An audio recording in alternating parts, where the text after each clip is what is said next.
"Get away from that engine room, you filthy thing." Desmond Carrick snarled at the maid, with no idea that the woman he had just chased off was about to save his $300 million tower from blowing apart and shatter every prejudice he had carried his whole life. Milky white vapor hissed out from a vent beneath the basement of the Carrick complex, screaming like a cornered animal. The chief engineer backed away, the color drained from his face, stammering that the system had locked itself down and no one could reach the core anymore. The staff scattered to either side. On the control panel, a warning blinked a furious red. 19 minutes. In the middle of the chaos, a woman in a faded cleaning uniform stepped forward, her calloused hands raised to chest height. She said the secondary cooling loop had cracked, that the pressure was building in the wrong direction, and that she could fix it. Desmond's finger froze over the button to call security. How could a cleaning woman know about a system his own chief engineer couldn't even name correctly? What kind of mind was hiding beneath that worn-out uniform? And if she was truly that brilliant, why was she down here scrubbing his floors? In the next 19 minutes, everything Desmond Carrick believed about power, about the worth of a human being, and about who deserved to be looked down upon would collapse completely. If you're curious who that woman really is, hit like and share this story with someone who needs to hear it. And don't forget to subscribe to our channel so you never miss a moment of justice about to unfold. Desmond Carrick wasn't used to having an order ignored by someone beneath him. He jerked his chin toward the two security guards standing nearby, his voice cold as steel, and told them to get this woman out of the basement immediately before she caused any more trouble. But Maya didn't step back. She took one more step toward the control panel, her eyes never leaving the column of steam spraying from the air vent, and said that if he let them drag her away now, then in less than 20 minutes the entire tower would be nothing but a heap of broken brick. Those words made the two security men freeze. They glanced at their boss, waiting for his command. Maya went on, each word clear and precise, as if she were reading from a blueprint she knew by heart, saying that the steam wasn't pure white but tinted greenish-gray at the base, and that was a sign the coolant was leaking through a small crack and vaporizing when it met the hot core. She said the pressure in the secondary loop was being forced backward into the central chamber, instead of escaping through the relief valve, and that was exactly why his automatic lock system was useless, because it had been programmed to block a forward flow, not a reverse one. The chief engineer, who had been standing pale-faced beside them all this time, suddenly jerked his head up. He opened his mouth to argue, but no words came out, because what the woman in the janitorial uniform had just said was so accurate that he had never heard anyone outside the original design team describe it that way. Desmond noticed the change on his engineer's face, and that was the first thing that made him hesitate. He turned to the man and asked whether anything she said had any basis. The engineer swallowed hard, then admitted that the reverse flow structure was a theoretical flaw once mentioned in the manufacturer's confidential documents, a flaw even he had only heard about in passing and had never seen with his own eyes.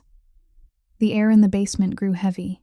Maya pointed at the warning screen, where the numbers were counting down, and said that when the clock reached 9 minutes, the pressure would exceed the tolerance of the steel casing, and by then no one in this room would make it to the elevator in time. She added that she didn't need him to believe her. She only needed him to give her 30 seconds to prove it, and if she was wrong, he could throw her in prison for trespassing in a technical area. A billionaire used to giving orders, a kingpin used to making others lower their heads, stood for the first time before a choice that money and power couldn't solve. He looked at the woman in front of him, at her faded uniform, her shoes worn down at the heels, her two hands calloused from scrubbing and cleaning, then looked over at the trembling engineer, with the expensive degree hanging on his office wall. Every instinct forged in the underground world told him never to place the power of life and death in the hands of a stranger. But there was something in this woman's eyes, an absolute calm, in the middle of everyone else's panic, that made him believe she wasn't guessing. The number on the screen dropped to 16 minutes. Desmond clenched his teeth, signaled for the security men to step back, and said only one sentence to her, that if this tower exploded, she would be the first to explode with it. Maya nodded, without a trace of fear, and answered that she was already used to being placed in the most dangerous spot. She took off her uniform jacket, draped it over the railing, rolled up her sleeves, and walked straight toward the steel door leading into the core chamber. The crowd behind her held its breath.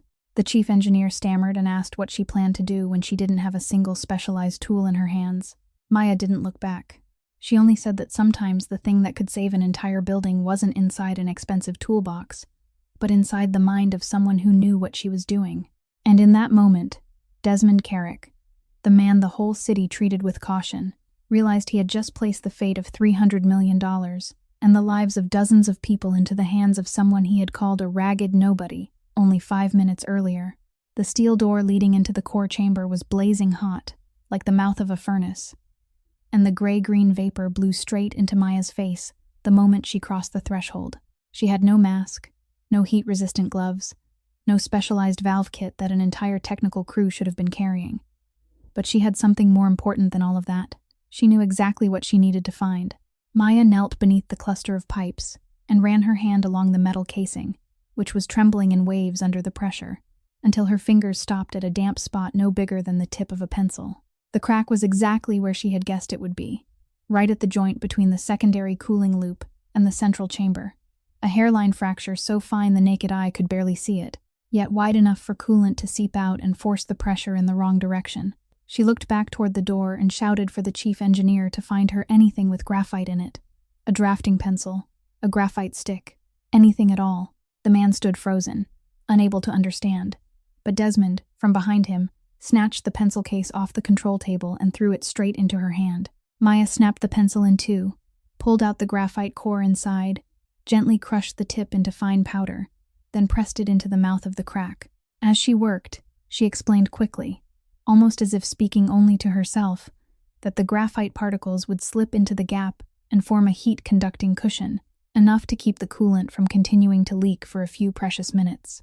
But graphite alone wasn't enough. It was only the foundation. She called out again, asking whether anyone had emergency sealant, the kind used for pressure pipes, and a maintenance worker fumbled through his tool bag before handing her a small tube of adhesive. Maya squeezed out just enough, spread it over the graphite powder, then used her own bare fingers to press the mixture tightly into the crack, even as the heat lashed against her skin and flesh. She knew something no one else in that room understood, that the graphite particles and the polymer layer in the sealant would bond together into a molecular link far stronger than either material on its own, a trick she had once figured out during long nights when she had nothing but her own mind to keep her company. Outside, the numbers on the screen kept falling without mercy. 7 minutes, then 6 minutes, and every pulse of the countdown felt like a hand tightening around the throats of everyone standing breathless on the other side of the door. Desmond stood right at the threshold, for the first time in his life unable to order time to slow down, able only to watch the woman inside the core chamber work with her bare hands, as if the entire world beyond that room no longer existed. Maya held the patch firmly in place, silently counting in her head so the sealant would have time to harden, then reached toward the release valve cluster she had been watching all along. She turned the valve in a direction no engineer would have thought to try, opening a reverse escape path to relieve the pressure that had been forced the wrong way, guiding the flow back onto the course it should have followed from the start. For one long, suffocating moment, nothing changed. The column of vapor still sprayed, the numbers still flickered, and Maya remained kneeling there with both hands pressed against the burning metal. Then the piercing hiss began to soften. The gray-green vapor thinned, faded, and faded again, until only a few fragile strands dissolved into the air. On the control panel, the pressure column that had been standing upright in a furious red slowly began to drop, slipping past the danger line before settling quietly into the safe zone. The countdown stopped at 3 minutes, frozen in place as if it too had just breathed out in relief. The entire basement sank into a strange silence, the silence of people who had just witnessed something their reason told them should have been impossible. Maya braced a hand against the wall and stood, staggered out of the core chamber, drenched in sweat, both palms reddened from the heat, and said nothing. And Desmond Carrick stood there, staring at the woman who had just saved his entire fortune and his life with a scrap of pencil graphite. And for the first time in many years, that powerful man couldn't find a single word to say. When everything had settled and the crowd began to scatter with murmured whispers and restless speculation, Maya didn't stay behind to receive the attention that anyone else surely would have craved in that situation. She took back the uniform jacket draped over the railing, slipped it on, pulled the cleaning cart out from the corner of the wall where she had left it when she ran over, and quietly pushed it toward the staff elevator, as if what had just happened was nothing more than a brief detour in the middle of her workday. A few employees still lingered, watching her with confused eyes. Someone seemed about to ask if she was all right, but she only lowered her head to avoid them and walked faster. To Maya, Attention had never brought anything good. It only dragged along questions she didn't want to answer, and prying eyes she had learned to fear. She returned to the 12th floor according to her schedule, put on her rubber gloves, wiped the mirrors in the hallway, replaced the towels in the lounges, and let her still burning hands sink into work so familiar she no longer had to think about it. None of the wealthy guests gliding past her in the corridor knew that the woman in the faded uniform, kneeling to scrub a stain beneath their feet, had just kept the entire tower from turning into ash, and that was exactly what she wanted.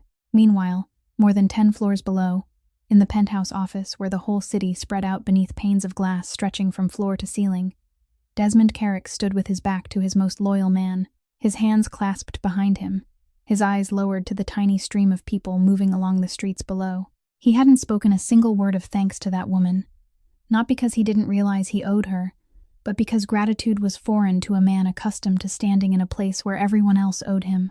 But one question had been drilling through his mind ever since the vapor finally died away, a question that the instincts tempered in the underground world wouldn't allow him to ignore. He turned back, called the name Roland Pike, the right-hand man still standing silently at his side awaiting orders, and told him to find out everything about the housekeeper from earlier. He said he wanted to know her real name, where she came from, what she had done before she ever held a cleaning rag, and most importantly, why someone who could recite the technical structure of a classified system as easily as a multiplication table was scrubbing floors in his hotel for a wage barely enough to survive from one day to the next.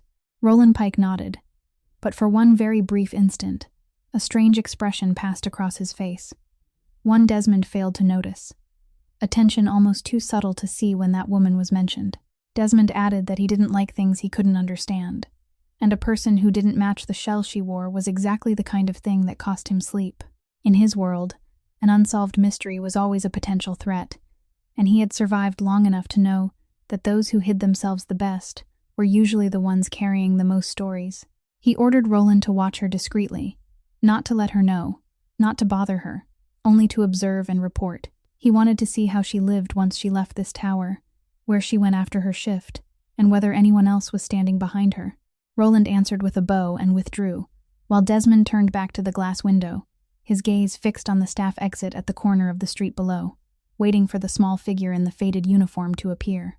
An invisible distance had been drawn between two people, one the master of an underground empire standing at the top of the building, the other a nameless woman wiping floors somewhere above him, and neither of them yet knew that the thread of fate just tied between them would pull them toward each other in a way no one could have foreseen. The next morning, when Carrick Tower had returned to its ordinary rhythm, and not a single guest knew about the disaster that had nearly happened beneath their feet, Desmond summoned his private technical team down to the basement to inspect the entire cooling system again. He wasn't the kind of man who believed in coincidence, and the more he thought about what had happened, the more he sensed that something was wrong, buried deep beneath the surface of what looked like an ordinary technical accident. The tower's cooling system had been installed less than 2 years earlier, maintained on the strictest possible schedule, and designed with so many layers of backup that a natural crack forming at the weakest possible point, at the most sensitive possible moment, was something his instincts refused to accept. The technical team worked all morning, dismantling the cluster of pipes Maya had patched with her bare hands, and when they placed the crack under magnification, the team leader turned pale and reported to Desmond the very thing he had already feared in silence. That fracture hadn't been caused by metal fatigue or by heat building up over time. Its edges were too sharp, too straight, too even, carrying the marks of a precise cutting tool guided by a hand that knew exactly what it was doing. Someone had deliberately created that crack, placed it in the exact position where the pressure would be forced backward instead of escaping, and calculated it so the building's automatic lock system would become useless. In other words, this wasn't an accident. It was an act of sabotage, planned with meticulous care by someone who understood the system down to its roots. Desmond stood silent before the dismantled pipes, and in his mind, the pieces began fitting together into a picture that made his blood run cold. The explosion, if it had happened, wouldn't just have burned down a building. It would have taken place exactly 3 days before he signed the largest deal of his career, the Southern Container Port merger he had been quietly building for 2 full years. A disaster at his own headquarters, with dozens of lives lost and an enormous amount of damage, would have destroyed every shred of trust his partners had in him, forced them to withdraw, and pushed the entire deal into the hands of whoever was waiting in the dark to gather up what remained. This wasn't a strike aimed at the tower.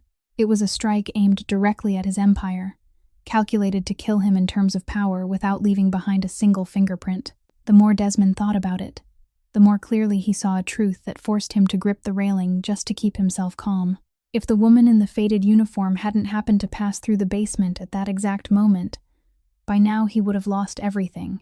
The empire he had spent so many years building would have collapsed, and the person behind it all would have won without anyone ever knowing. A nameless housekeeper, someone he had shouted at only yesterday, as if driving away an animal, had accidentally crushed a trap that the most sophisticated minds in the underworld had set to bring him down. The irony left him both relieved and uneasy. Relieved because he had escaped. Uneasy because he suddenly understood that the woman hadn't simply been lucky enough to be in the right place, to spot an artificial cut in the middle of panic, to know exactly how to neutralize it, while his expensive technical team stood frozen in place. She had to understand this system so deeply that she was equal to, perhaps even better than, the very person who had sabotaged it. And that raised a new question, far colder than any of the questions he had given Roland the night before. Had her appearance truly been a coincidence, or was she also some kind of piece in a game whose full board he still couldn't see? Desmond left the basement with a resolve as hard as iron. He had to uncover both truths at once, who had set the trap for him, and who the woman who had just saved him truly was. When her shift ended after night had fallen, Maya stepped out through the staff entrance at the street corner behind the tower, pulled her collar higher against the early night cold, and began the familiar journey home. A route she had taken more times than she could count. She caught 2 buses, changed lines at the old market, then walked a long stretch through streets that grew more worn down with every block, where the streetlights became fewer and farther apart, and the luxurious high-rises gave way to old apartment buildings with peeling paint. Her apartment was on the 3rd floor of a building, whose elevator had been broken for a long time, so she climbed the narrow stairs on foot, one hand gripping the icy metal railing, each step heavy after a long day. But when she slipped the key into the lock and pushed the door open, all the exhaustion on her face seemed to vanish in a single instant, because from inside the room, a tiny voice cried out for Mommy, and a 3-year-old girl with her hair tied crookedly came rushing out and wrapped both arms around her legs. Lena had stayed awake waiting for her mother to come home, just as she always did, even though Maya had told her over and over that she should go to sleep early. The babysitter, a kind neighbor from the apartment next door, stood up to say goodbye, telling Maya that Lena had been good the whole evening, had finished her dinner, and had only asked to wait for her mother a little longer. Maya thanked her, pressed a little money into her hand even though the woman tried to refuse it, then closed the door and lifted her daughter into her arms, though her back already ached with exhaustion. The apartment had only one small bedroom and a few old pieces of furniture gathered from places where other people had thrown them away, but it was clean and orderly, and the wall near the window was covered with Lena's crayon drawings, suns, houses with chimneys, and one picture of mother and daughter holding hands beneath a big tree. Lena chattered brightly, telling her mother about her day, about the stray cat she had seen outside the window, about the fairy tale the neighbor had read to her, and Maya sat down on the edge of the bed, listening to every word, nodding and smiling, letting that clear little voice wash away all the bitterness she had carried on her shoulders throughout the day. When Lena's eyes finally grew heavy with sleep, Maya tucked the blanket around her, brushed the loose strands of hair away from the little girl's forehead, and sat there in silence for a long while, watching her sleep in the dim yellow glow of the nightlight. It was in that quiet moment that her eyes came to rest on the small box on the bedside shelf, where she kept the blister packs of medicine and a worn stack of medical papers with frayed edges. Lena had been born with a heart that wasn't whole, a congenital defect in one of her valves that the doctors said would need surgery before she grew much older, or that small heart would grow more and more tired with the passing years. The operation cost so much money that on Maya's housekeeper wages, it felt as distant as a star in the sky, and every month she tried to save a little more, tucking it into the envelope hidden behind a picture frame, knowing full well that at that pace she would have to wait for years, while her little girl didn't have much time left to wait. That was exactly why a woman who had once had a brilliant career gritted her teeth and put on a faded uniform every day, lowered her head before people who looked down on her, swallowed every humiliation into her heart, just to hold on to a steady job and a roof over her child's head. Maya bent down and kissed Lena's forehead, whispering into the night that Mommy would find a way, that all her little girl had to do was get strong and keep drawing as many pictures as she wanted, and that her mother would take care of the rest. And inside that quiet voice was a promise she didn't yet know how she would keep, but one she would keep at any cost. Sitting in the still darkness beside her daughter's bed, Maya let her memory drift back to the life she had spent the past few years trying to bury, a life that anyone looking at her now would never believe had once belonged to the woman in this cleaning uniform. 4 years earlier, she hadn't been a nameless housekeeper. She had been one of the brightest materials engineers at a major industrial chemical corporation, the young woman her superiors had once called their precious gem, the person whose name appeared on multiple patents for heat-resistant materials, and who had solved engineering problems that had left an entire team of seasoned experts helpless. She had a private office overlooking the city, a salary that allowed her to dream about the future, and a home that had seemed complete beside the husband she trusted. But everything began to collapse on the day she discovered a serious flaw in the chemical processing system at one of the corporation's plants, a defect in the pipeline design that her calculations showed would sooner or later lead to a leak and place hundreds of workers in danger. She did exactly what an engineer's conscience told her to do, wrote a detailed report, sent warnings to the executive board, and requested that the production line be shut down for repairs before it was too late. But the people sitting high above saw only profit numbers and delivery deadlines. They brushed her warning aside, told her not to exaggerate the problem, and ordered the line to keep running. Then the thing she had feared happened exactly as she had predicted. A chemical leak at the plant, enormous damage, and a corporation facing the threat of investigation and crushing penalties. That should have been the moment when people realized she had been right. But instead, the leadership needed someone to take the blame, and they chose her. They twisted the records, buried her warning report, and built a story in which she was the negligent one who had approved the faulty design. Within a few weeks, the woman who had once been praised became someone the entire industry shunned, her name tied to a disaster she had, in truth, tried with all her strength to prevent. She was fired without a cent of severance, her dignity trampled underfoot, and the doors that had once stood wide open now slammed shut in her face. When she tried to speak out and reclaim the truth, she realized she was standing against a force far too large, a corporation willing to do anything to protect its reputation, even if that meant silencing one solitary voice. They sent her quiet warnings, reminding her that silence would be better for her, and she understood that if she continued, not only she, but the people she loved could be pulled into danger. In that whirlwind, the husband she had once trusted didn't stand by her. He couldn't bear the disgrace, couldn't bear the thought of starting over from nothing, and one day he left, abandoning her with a child in her womb and a world that had turned its back on her.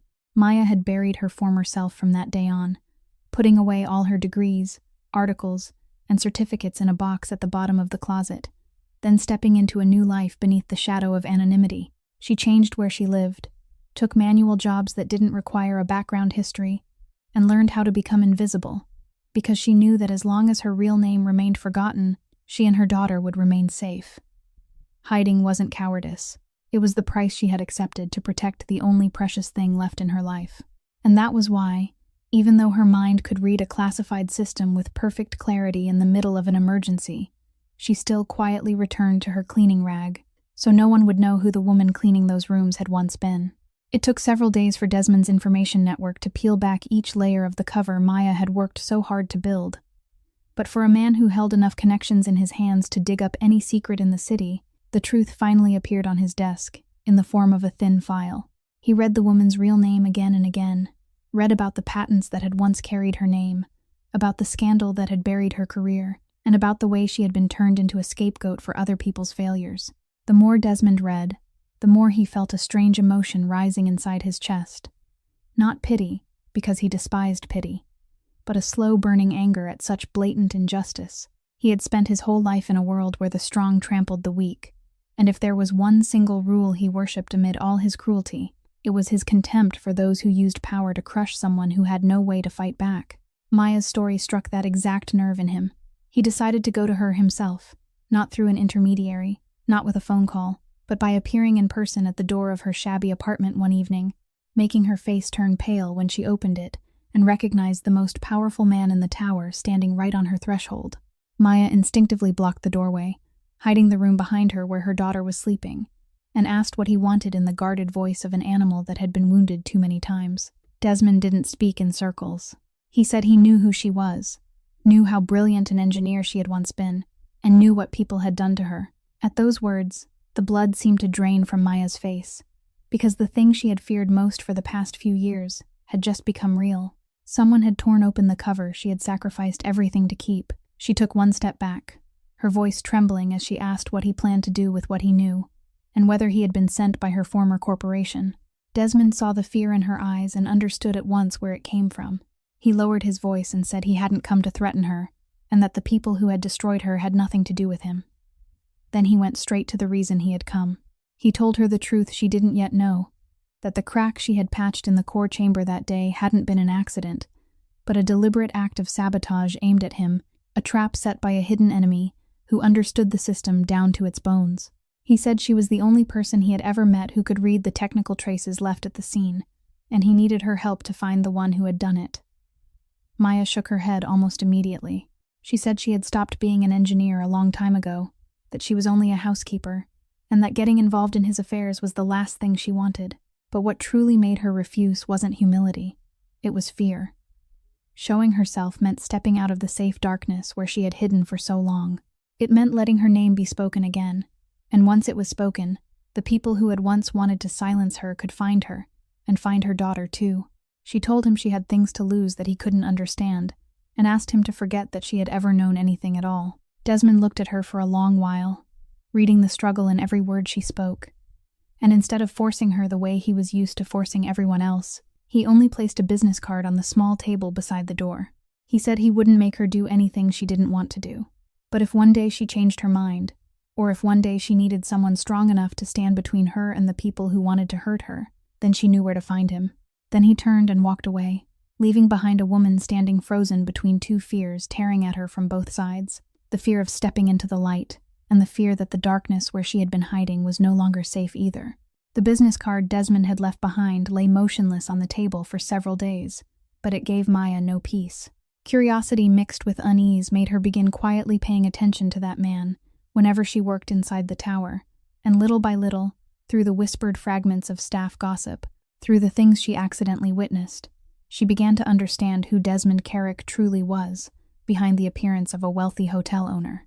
She realized that the glittering tower was only the visible surface of an empire sunk far deeper beneath it, that the Carrick name was spoken with a blend of respect and fear across the docks, the casinos, and the commercial districts of half the city, and that the silent men standing guard in the corridors weren't merely ordinary hotel security, but loyal men ready to do whatever he commanded. One afternoon, while she was cleaning the hallway leading to the private meeting room on an upper floor, Maya accidentally became witness to a scene that made her understand that man more clearly than all the rumors combined. The meeting room door was slightly ajar, and inside, Desmond was seated across from a trembling man in an expensive suit, a subordinate whom she vaguely knew as the manager of one of his business operations. Desmond's voice wasn't loud, but every word was so cold and sharp that it cut through the crack in the door and made Maya stop where she stood. He placed a stack of documents on the table and said he knew the man had been skimming money from the workers under him for months, stealing from the meager wages of people who had no way to protect themselves, then falsifying the books to hide it. The man stammered, denied it, and offered one excuse after another. But Desmond only pushed the stack of papers toward him and said numbers didn't know how to lie. What Maya remembered forever wasn't the threat, but what Desmond said next. He said that in his world, people could fight for power, could strike at one another according to rules everyone understood, but there was one thing he would never forgive, and that was the strong using their strength to choke the weak, the people who had nothing to shield themselves with. He said a man who dared to steal bread from the poor to enrich himself was the lowest kind of man he had ever met, lower even than the most reckless criminals, because he chose prey that couldn't bite back. Desmond rose to his feet, ordered the man to return every dollar he had taken, plus compensation for every harmed worker, and said that from that moment on, there was no longer any place for him in any business that carried Desmond's name. The way he handled it wasn't loud, and didn't require a single crude threat, but the cold decisiveness in every word made the man's face turn ashen, as he understood that the door of opportunity had slammed shut on him forever. Maya pressed herself into the corner of the wall, her heart pounding, both afraid of being caught listening and unable to leave. And in that moment, something in the way she saw this man changed. She had met too many powerful people in her life, and nearly all of them were like the people who had pushed her into the abyss. People willing to crush someone small in order to protect their own interests.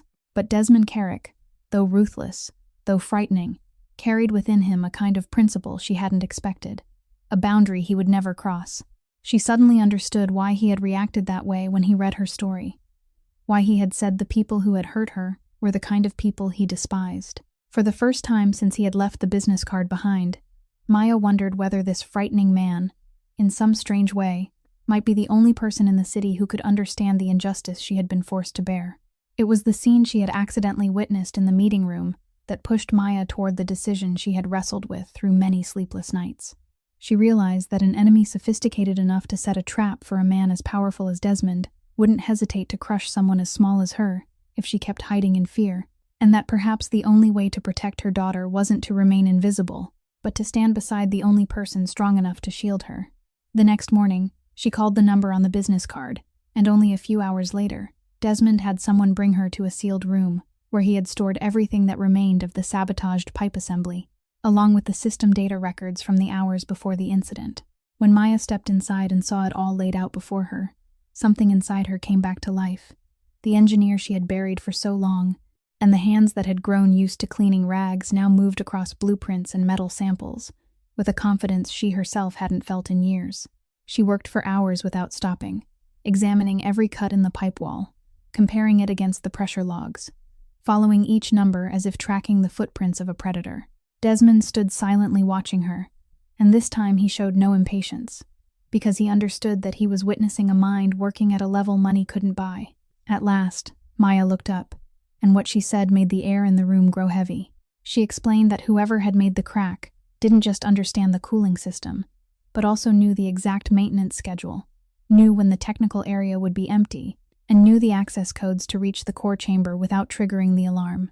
She said that information wasn't something an outsider could have, no matter how talented he was. It belonged only to a very small number of people in high positions inside Desmond's own organization. In other words, the saboteur hadn't broken in from the outside. He moved freely within the walls. He was someone Desmond trusted. Maya showed him a small detail she had found on the metal sample, a distinctive mark left behind by a very rare specialized cutting tool, the kind used only in high-level technical rooms, and said that if he found the person inside his organization who had access to that tool, along with all 3 pieces of knowledge, he would find the one who had betrayed him. Desmond listened to every word, his face darkening as the truth came into the open, because the thought of an insider worming his way through the closest circle around him disgusted him more than any attack from the outside ever could. But at the same time, he looked at the woman before him with a respect that grew deeper by the moment, because in one session, she had done what his entire team of experts hadn't managed to do in days. From that moment on, a strange understanding began to form between 2 people who seemed to come from completely different worlds. Maya was the one who saw what others missed inside numbers and lines, the mind that uncovered the truth piece by piece, while Desmond was the force that could turn those discoveries into action, the hand powerful enough to hunt and punish. She drew the path, and he was the one who walked it.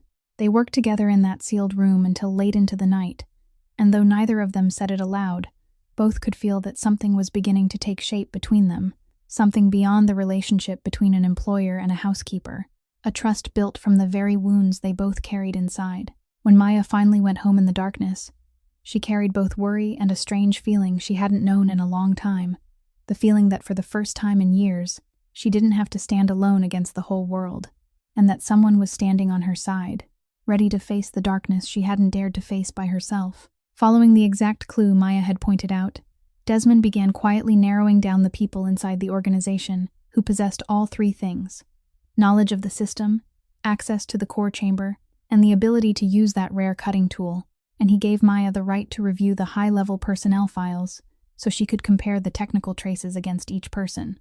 She sat for hours in the sealed room, turning through one file after another, comparing the access logs to the technical area in the days before the incident with the list of authorized personnel, gradually eliminating one name at a time until only a very small number of suspects remained.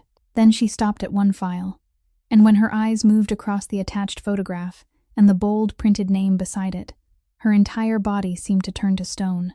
The file in her hands trembled. Her breath caught in her throat, and the blood drained from her face in a single instant. That name was Roland Pike, the man she knew to be Desmond's most trusted right hand, the man who always stood silently behind him waiting for orders, the man the entire organization respected. But that wasn't what nearly made Maya collapse. She recognized that face, not from the corridors of Carrick Tower, but from a past she had buried for 4 long years.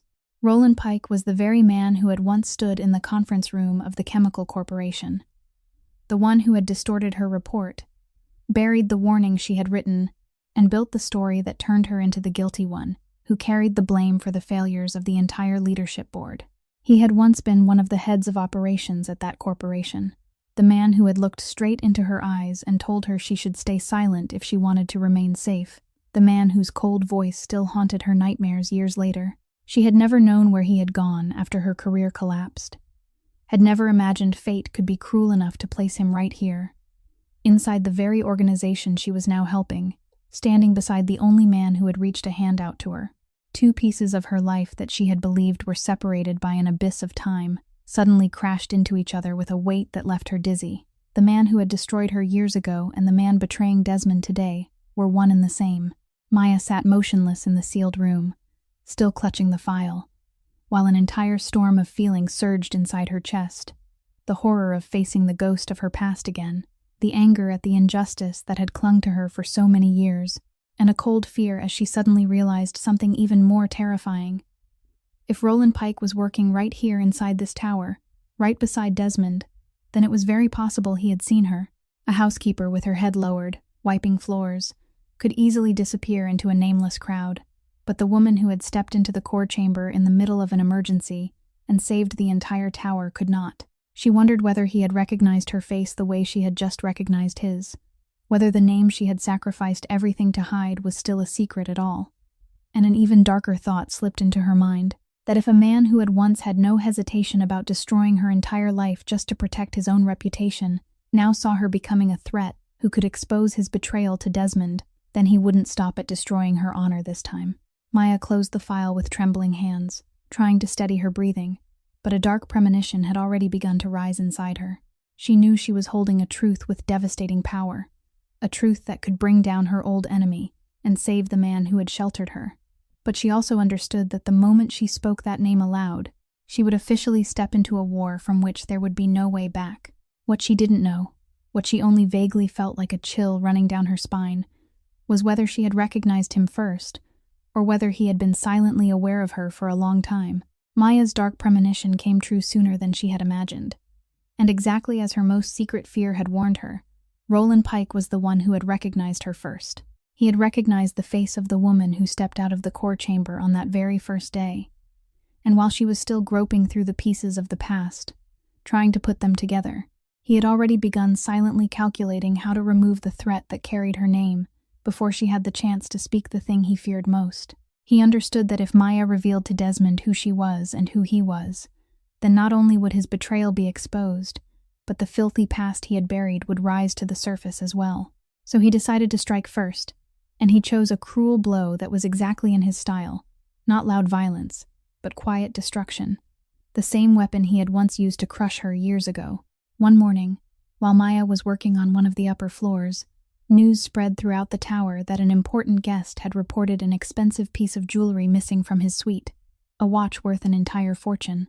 Hotel security immediately began investigating, and in less than an hour, every arrow was pointing at Maya. People said she was the housekeeper assigned to that floor during the exact time the item disappeared, that her access card showed she had entered that room, and then, when the security team searched the employees' personal lockers, it was inside Maya's locker that they found the watch hidden beneath a layer of cleaning cloths. Maya went numb when she was called down to the security office and saw the evidence placed on the table in front of her. She stammered that she had never seen that watch before, that she hadn't taken it, but every piece of evidence had turned its back on her, and the eyes in the room looked at her with the familiar contempt she had tasted far too many times in her life. She understood at once what was happening. She understood that her access card had been used illegally by someone else, that the watch had been deliberately planted in her locker, that the entire incident was a trap, carefully set by a hand that knew exactly how to twist the truth, and she knew precisely whose hand it was. This was exactly how Roland Pike had always worked, turning an innocent person into a guilty one through cleverly arranged evidence, pushing the victim into a position where they couldn't defend themselves, using the very system to crush one lonely human being. The security manager announced that, according to policy, she would be suspended immediately, and the incident would be reported to the police, which meant she would not only lose her job but could also be arrested. And if she was arrested, then Lena, her tiny daughter waiting for her at home with her fragile heart, would have no one left to care for her. That thought terrified Maya more than anything else. Not fear for herself, but fear for her child. She tried to stay calm, asked to see the surveillance camera data, asked for an explanation, but the manager only shook his head and said everything was already clear and that she had no right to demand anything more. Standing in the middle of that room with accusations closing around her, Maya felt the ground beneath her feet collapse once again, exactly as it had 4 years earlier, and she realized with bitter clarity that her old enemy still hadn't let her go, that he had found her, and was repeating the same trick he had used to destroy her life once before. But this time, there was one difference Roland Pike had not anticipated. One thing, even Maya, in her panic, hadn't yet had time to think of. This time, she was no longer completely alone, because somewhere inside this tower was a man who had once told her that if one day she needed someone strong enough to stand between her and the people who wanted to hurt her, then she knew where to find him. News of the incident reached Desmond within minutes, because nothing happened inside his tower without his knowing it, and when he stepped into the security office with a face as cold as ice, the entire room immediately fell silent. He looked at the watch on the table, looked at the manager fumbling for words, then looked at Maya standing there with red-rimmed eyes while still trying to hold her head high, and with a single glance, he understood most of the story. He ordered everyone out, demanded to see all access records and surveillance footage from that floor, and when the technical team brought him the logs, it was the very perfection of the evidence against Maya that made him suspicious. Everything was too neat, too perfectly fitted, too convenient, like a performance staged by someone who wanted the audience to see only exactly what he had arranged. But before Desmond could trace the thread, another development occurred that made the situation far more dangerous. One of Roland's men, a man loyal to his faction inside the organization, realized that this woman had become far too valuable a piece on the board, and he decided to act in his own crude way. He managed to overpower Maya just as she left the security office, dragged her into an empty hallway in the service area, and called Desmond with a threat, saying that if he wanted this woman left in peace, he had to stop his investigation immediately and let the matter pass. The man thought that having Maya in his hands meant he had found Desmond's weakness, but that was the greatest mistake of his life. When Desmond received the call, his voice didn't rise even a little, and it was that absolute calm that made him truly frightening. He said only one sentence to the man, that he had just crossed the one line Desmond would never allow anyone to cross. Within minutes, Desmond's most loyal people arrived, surrounding the service area from every entrance, and Desmond himself appeared at the end of the hallway, each step echoing evenly over the tile floor like the ticking count of a sentence being handed down. The man, who had believed he held the upper hand, suddenly realized he had locked himself inside a trap with no way out, because every path of retreat had been blocked, and the eyes of the people surrounding him held no mercy at all. Desmond stepped forward, reached out, and pulled Maya behind him to shield her, then looked straight at the trembling man and told him that in all his life doing the things he did, he had forgiven many kinds of mistakes, but anyone who dared touch an innocent woman to bargain with him was not among them. He said this woman was under his protection from this moment on, and anyone who dared lay a hand on her would answer directly to him. The way he dealt with the man was quick, clean, and final. There was no need for showy brutality, only absolute power and an unforgiving coldness. And when it was over, the man had been stripped of every position, removed from the organization forever, and made to understand that he should disappear from the city if he still wanted peace. Maya stood behind Desmond, her heart still pounding after the panic, and when he turned back to look at her and make sure she was unharmed, she caught in the eyes of that ruthless man a tenderness she had never seen in him before.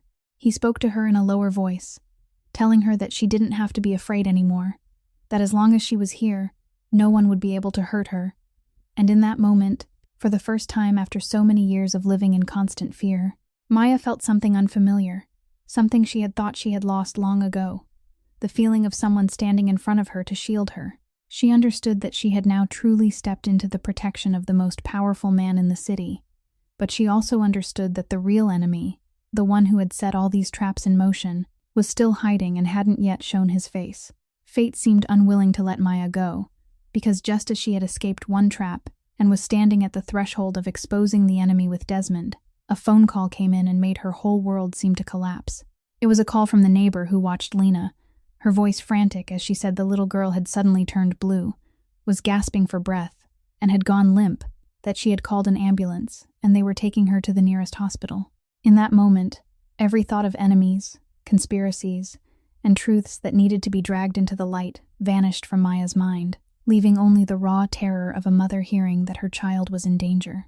She rushed out of the tower like someone whose soul had left her body, and when she reached the hospital, the doctors told her the thing she had feared for so many years, that Lena's small heart had grown too weak, that her condition had entered a critical stage, and that she needed surgery immediately, or she wouldn't survive. But the surgery the little girl needed was a complex procedure, requiring a leading specialist team and equipment this hospital didn't have, and the cost was an enormous number far beyond anything Maya could gather in an entire lifetime.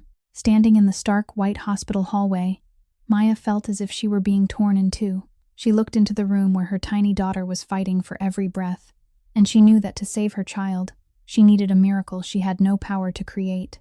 She thought of the envelope hidden behind the picture frame with the little money she had saved, thought of how it wasn't nearly enough, and for the first time in many years of forcing herself to be strong, that woman collapsed onto the waiting chair and broke down in helpless tears, her hands that had once saved an entire tower now trembling, unable to save the most precious thing in her life. It was in that darkest moment that she remembered the business card, remembered the words of the man who had told her that if she ever needed someone strong enough, she knew where to find him.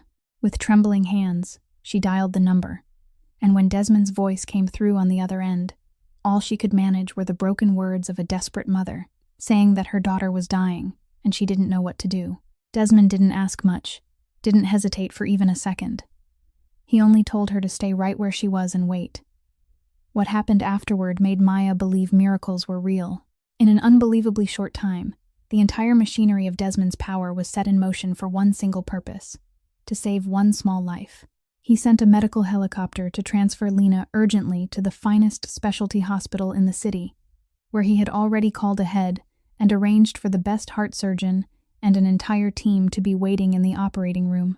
Every barrier of paperwork, money, and time that should have been able to steal the little girl's life was swept aside by just a few phone calls, and this time, the power he had always used to make people fear him was used for the gentlest thing it had ever served. When Maya arrived at the specialty hospital and saw her daughter being taken into surgery in the arms of the most capable people, she turned to Desmond standing quietly beside her, and she couldn't find a single word to describe the gratitude rising in her chest. He only looked at her and said softly that she had once saved many people that day in the core chamber without asking for anything, and now it was time for her to let someone else do something for her.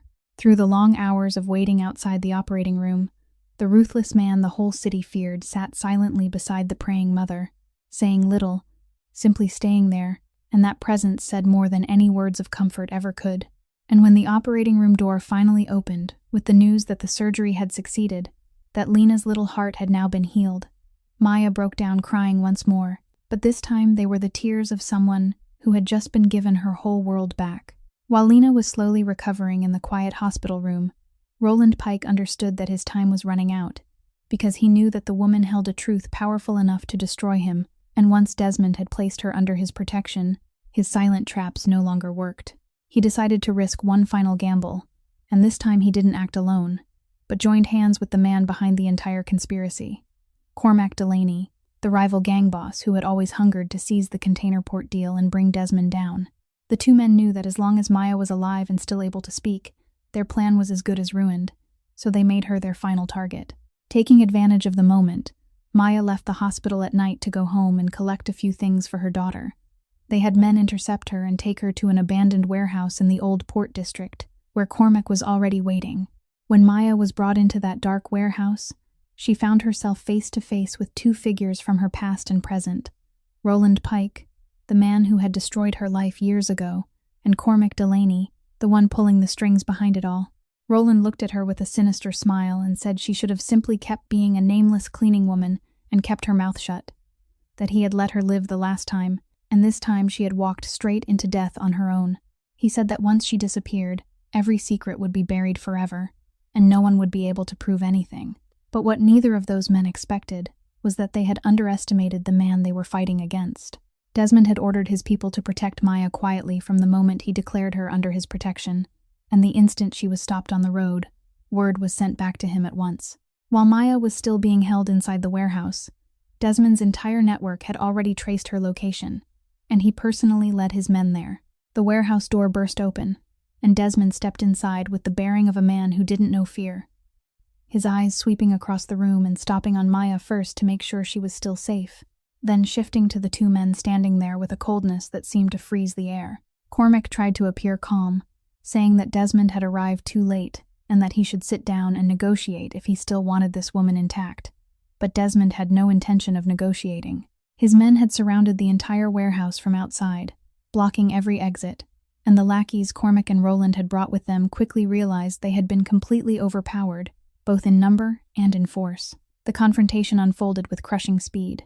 Desmond's men rushed in and subdued each henchman one by one, neutralizing them with disciplined training and iron resolve, and within moments, the entire situation had turned completely in his favor. Cormac struggled to find a way to escape, but every direction was cut off, while Roland backed slowly into a corner, his face draining of color as he realized that all his calculations had finally led him to this exact moment. Desmond walked straight to Maya, untied her with his own hands, and pulled her to her feet, asking if she was hurt anywhere. Only when she shook her head did he turn to face the two men who had dared to touch her.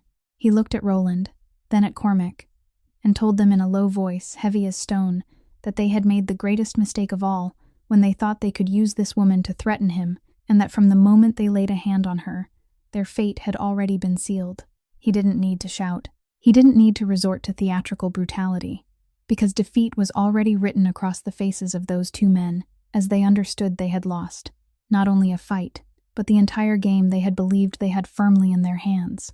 Desmond ordered his men to take them both away, and as he helped Maya step out of the dark warehouse into the night beyond, she looked up at the man who had rushed into danger to save her, her heart swelling with an emotion she couldn't name, and she understood that this night marked the end of the days when she had to fight the darkness alone.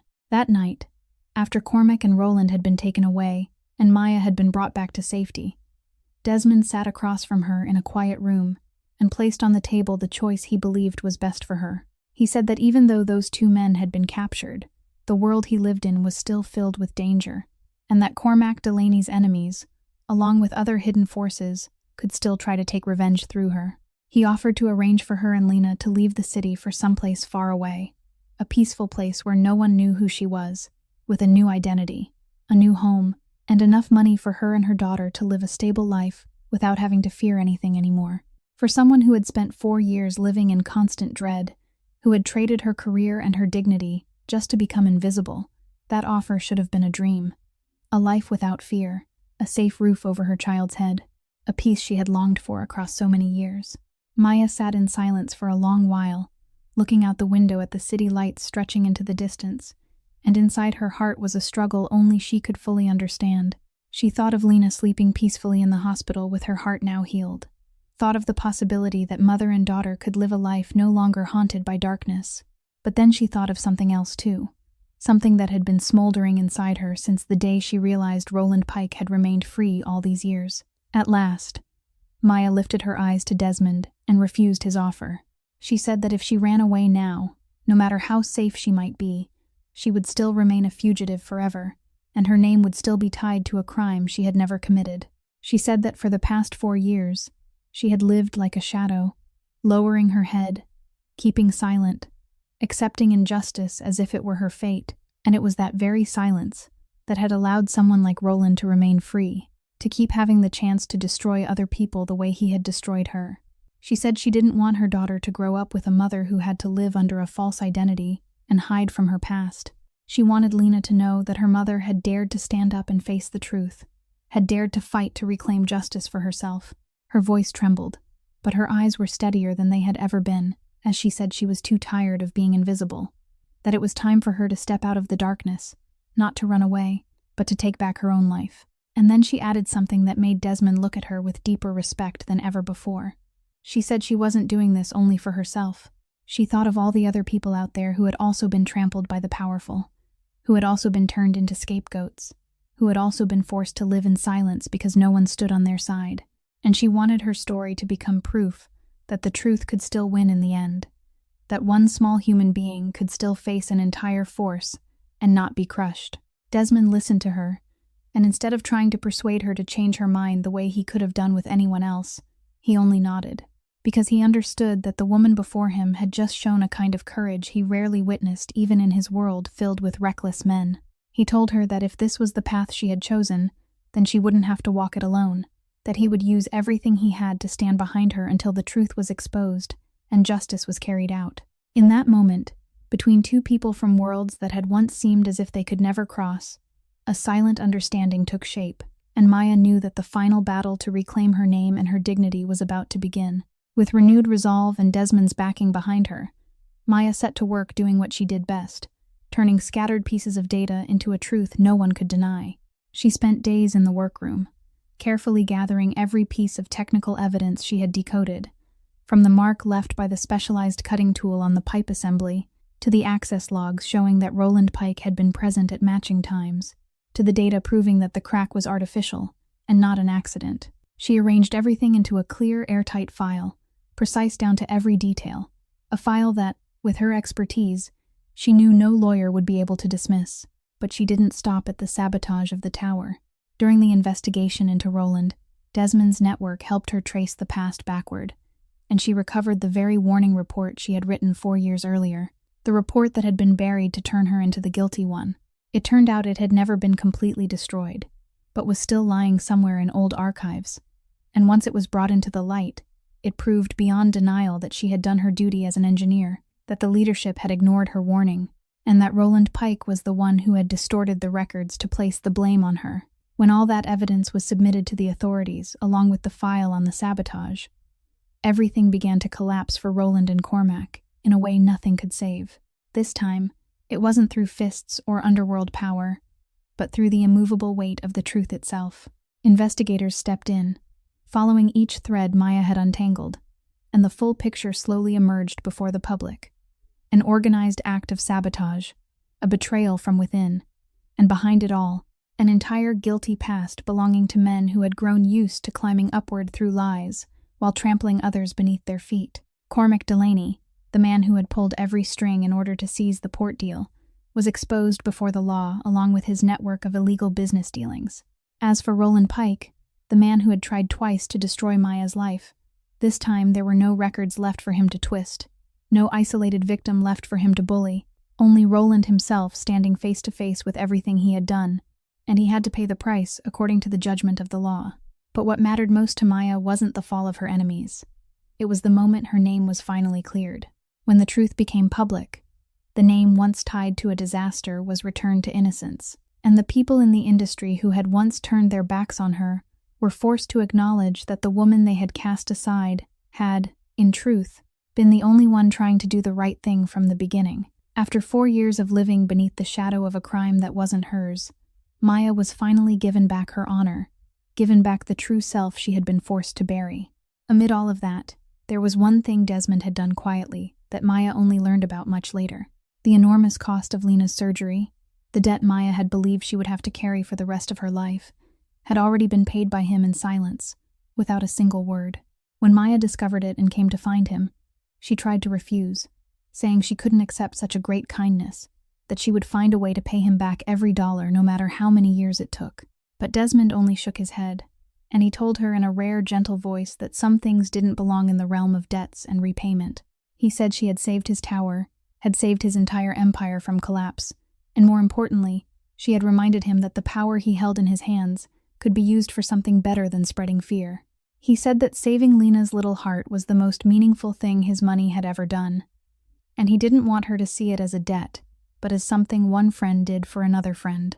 Maya stood there, her eyes blurring, and she understood that the man who had once shouted at her as if she were nothing but a ragged nobody had now become the strongest support she had ever had. The days that followed passed like a dream Maya had never dared to dream. Lena recovered day by day in a hospital room filled with sunlight. And when the little girl was finally strong enough to go home, for the first time after so many long months, color had returned to her cheeks, her breathing was steady, and her smile was as bright as the smile of any ordinary child. The moment Maya held her daughter in her arms, and felt that healthy heartbeat pulsing evenly beneath that small chest, she cried, but they were tears of a complete happiness she had thought she would never be allowed to touch. The daughter she had sacrificed everything to protect had been given life again, and the mother who had carried the whole world on her thin shoulders was finally allowed to breathe. As life slowly returned to peace, Maya found herself standing at a new crossroads. With her honor restored, the door back to the brilliant engineering career she had once known stood wide open before her, but she chose a different path, one that carried deeper meaning. She came to Desmond and shared with him an idea that had been kindling in her heart since her darkest days. The idea of building a program for talented people who had been crushed by life, people who had been treated unjustly, robbed of opportunity, and turned away by society simply because of circumstance or because of powers stronger than they were. She said she had once been one of them, had once stood at the bottom of the abyss and knew exactly what it felt like to be forgotten by the entire world, and she wanted to use her own story to reach out a hand to others, so no one would have to fight alone the way she once had. Desmond, the man who had once used power to spread fear, agreed without a moment of hesitation, and he promised to use his resources to turn that idea into reality, because he had learned from this woman herself that true strength didn't lie in the ability to make others bow their heads, but in the ability to help others stand again. And so, from the ashes of injustice and suffering, something good was born. Maya's story reminds us of something simple yet profound, that a person's true worth is never found in the clothes they wear, the work they do, or the social position they hold, but in the dignity they preserve even in the darkest circumstances. A cleaning woman in a faded uniform may carry within her an extraordinary mind and a heart more resilient than anyone could imagine, and it was her unbroken self-respect, together with the boundless love of a mother, that lifted her back up from the deepest edge of the abyss.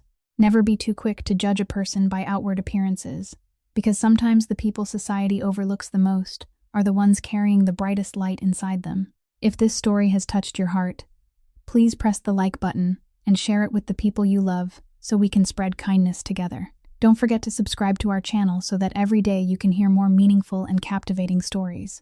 How do you feel about Maya's story and her journey to reclaim her dignity? Please leave a comment sharing the feelings from deep within your heart, because we're always eager to listen to your voice. We wish all of you listening to this story abundant health, a joyful life, peace, and love filling every day. Goodbye, and we'll see you again in the next stories.